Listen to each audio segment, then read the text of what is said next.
Hello, I'm the Theorizer, and I know I just uploaded another CORALINE video a couple weeks ago, but this is a very important thing that I discovered in tandem with a viewer on Twitter. First, a quick analysis of evidence. If you aren't aware, CORALINE, the animated film by the company Laika, is a movie that I've made so many videos on. It started with me looking at something I found bizarre, the well in the movie.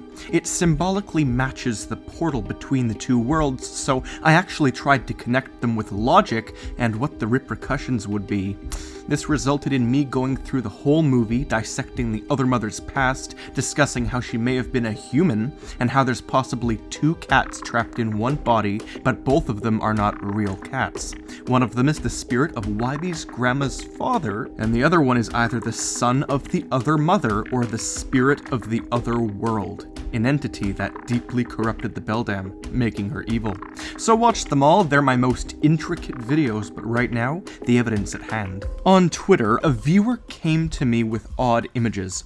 After I went in part 11 and analyzed all of the important scenes frame by frame for evidence, finding suspicious stills, so did they. And they found something shocking.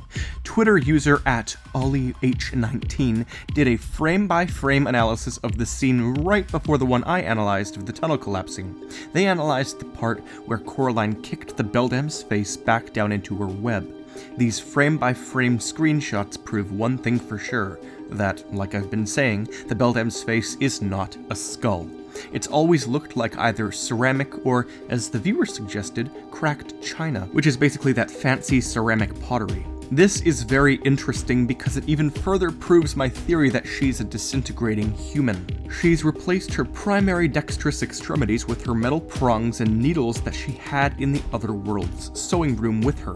She replaced her eyes with some of her sewing buttons, and she replaced her rotting face with, yes, some of her plates and dishes. They show signs of having broken down over the several decades. Obviously, I mean, this idiotic witch tried drilling buttons through them, but when CORALINE kicks the Beldam's face, it outright shatters in half before she wills it back together. So what I did then was I took the images and brightened them up to see if I could find what was behind her mask.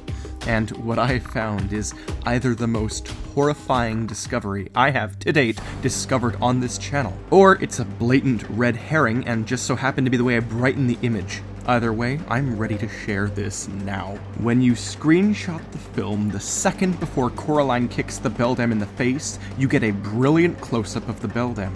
I couldn't find as HD pics as this person could capture, and when I brightened it up very specifically, I saw a small circular dot in the corner of the Beldam's hair. It could be part of her spine, so I brightened some more, and got this.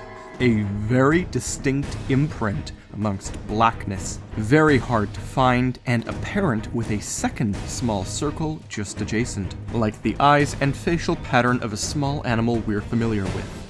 How horribly bizarre. Now, we know Mr. Lovat switched back to himself after being thrown at the Beldam, which is why the cat ripped out the Beldam's eyes, and then he ran back home, but Vermin, the possessing spirit, he vanished. Where did he go? Clearly he didn't go back to possessing the cat until the very end of the movie, so what happened to him here?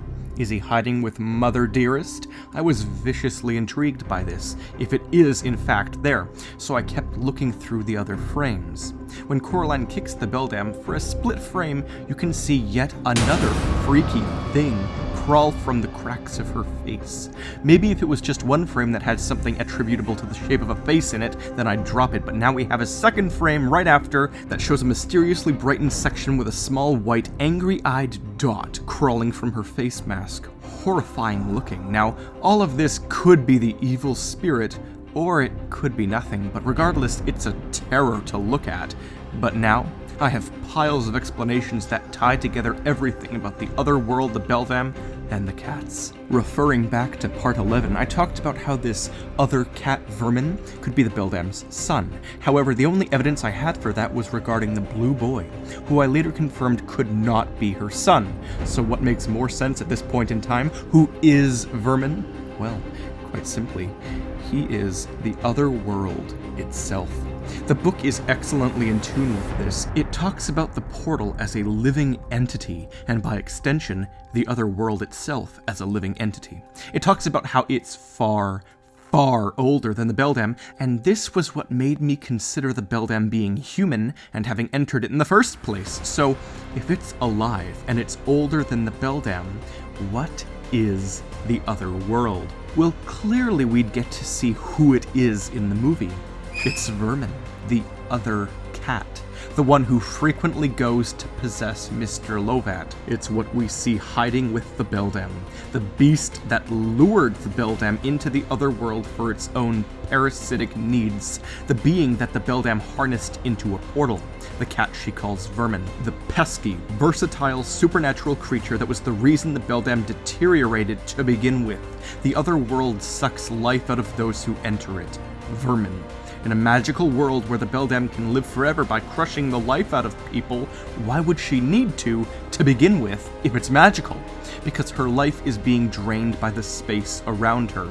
The Beldam cannot fully understand the cat. She cannot keep him out, because he is everywhere. As seen, especially with the portals. He is the physical embodiment of the other world spirit. The Beldam's replacement of her own body parts into a spider form makes her a better predator to feed the kitty.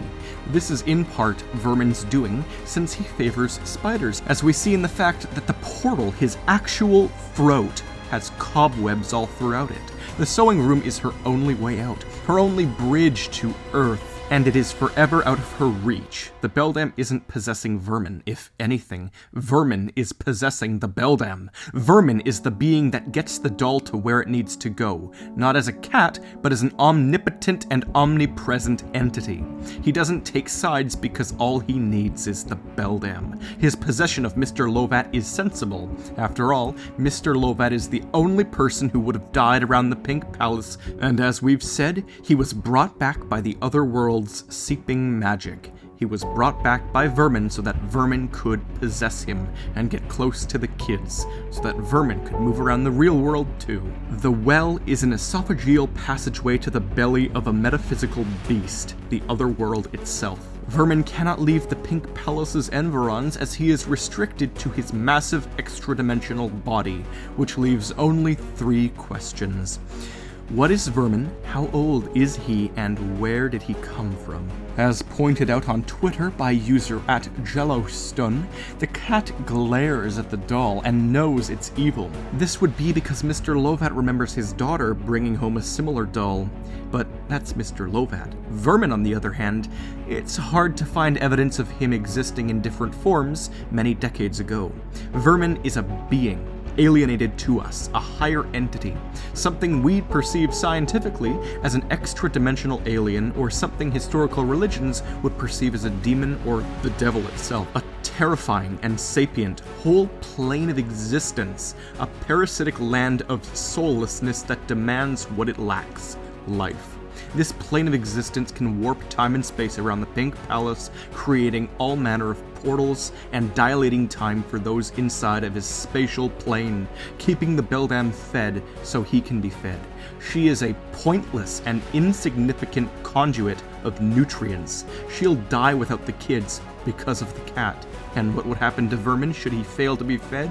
He'll lure in another person to become the next Beldam, and who better a fit than Coraline herself. So for those asking if it has a truly happy ending, no, it most certainly does not. And not because Coraline will be taken by the Beldam, no. The ending is horrific because the Beldam's dead, and because Coraline will become the next Beldam, being forced to drag in and murder little children for eternity as her body rots away without dying. Oh, well, I'm tired at the moment, but I'll make another part to this because I'm only clawing at the surface of this demonic feline. It's an alien because obviously it isn't human, though not a stereotypical alien, of course. Is it from space? I have no idea.